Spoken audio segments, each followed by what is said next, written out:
नमस्ते दोस्तों, स्वागत है आपका इस चैनल में। और इस वीडियो में आज हम जानने वाले हैं पृथ्वी का वो कोना जहां से इंसान देख सकता है भविष्य, पर जाने पर लगाई गई है पाबंदी। आप देखते होंगे कि आए दिन टाइम ट्रैवल्स दावा करते हैं कि उन्होंने 5000 साल आगे की धरती देखी है, या फिर वो 600-700 साल आगे की घटनाएं जानकर लौटे हैं। उनके दावे सुनने के बाद पहला सवाल जो मन में आता है वो यह है कि वाकई इन घटनाओं को क्या सच माना जा सकता है। अब इनकी बातों का तो नहीं पता, लेकिन हम आपको एक ऐसी जगह के बारे में जरूर बता सकते हैं जहां टाइम ट्रैवल्स बिल्कुल संभव है। सदियों से इस बात पर रिसर्च चल रही है कि इंसान वक्त से आगे पहुंच सकता है या नहीं। ऐसे में आज हम आपको एक ऐसी जगह के बारे में बताएंगे जो हजारों साल से यहाँ मौजूद है और यहाँ टाइम ट्रैवल संभव है। आपने इसके बारे में शायद सुना भी हो। ये एक द्वीप है जिसका नाम डायोमीड है। दो हिस्सों में बटे हुए इस आइलैंड की खासियत यह है कि इसके छोर से दूसरे छोर तक पहुंचते ही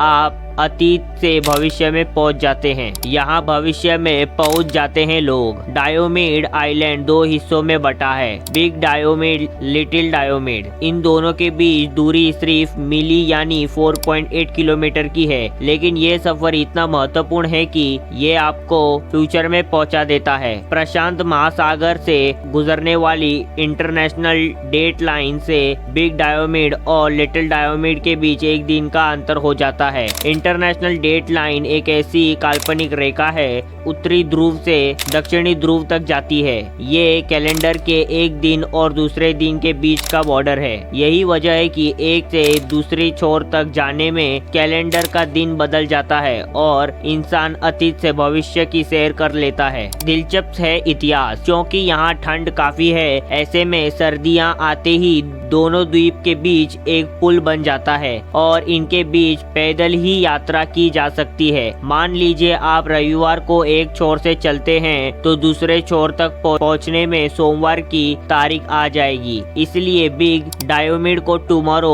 और लिटिल डायोमीड को यस्टरडे आइलैंड भी कहा जाता है। इस जगह की खोज 16 अगस्त 1728 में डेनिश रशियन नाविक विटस बेरिंग ने रखा था। इसे 1982 में अमेरिका ने रूस से खरीदा था और दोनों देशों के बीच सीमा रेखांकन हुआ था। इसके बाद से इस द्वीप के दो हिस्सों के बीच यात्रा अवैध हो गई, क्योंकि रूस और अमेरिका के बीच रिश्ते भी ऐसे नहीं है। ऐसे में रूस के हिस्से वाले द्वीप पर कोई रहता भी नहीं।